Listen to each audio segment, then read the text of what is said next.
Kung may bulate sa tiyan, meron din sa balat ng hayop at tinatawag itong galis o mange.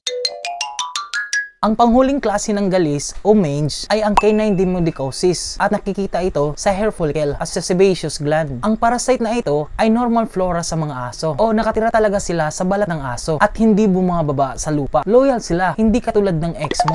Dadami ang parasite na ito pag bumaba ang immune system ng host o magkaroon ng stress factor. Ang mga puppies ay nakakakuha nito galing sa kanilang nanay within 3 days mula sa kanilang pagkapanganak dahil palagi silang nakadikit sa kanilang nanay. Ang ibang mga simptomas nito ay ang pagkakaroon ng mga butlig o tinatawag na folliculitis, furunculosis o cellulitis o diba sosyal, tapos nagiging kalbo, kumakapal ang mga kalyo, magkakakomedonis o acne ng tao. Grabe yung pangangate pero hindi singkate ng sarcoptic mange. Masisira ang kanilang balat at magkasugat-sugat. Dadami rin ang bakterya at virus na nagpapalala ng kondisyon. Mas madali itong i-diagnose ng mga vet kumpara sa sarcoptic mange dahil makikita ito sa hair follicle. Kung may maobserba kayo sa alaga ninyo, huwag nyo nang ipagsawalang bahala o patagalin pa. Pumunta na agad sa pinakamalapit na vet clinic.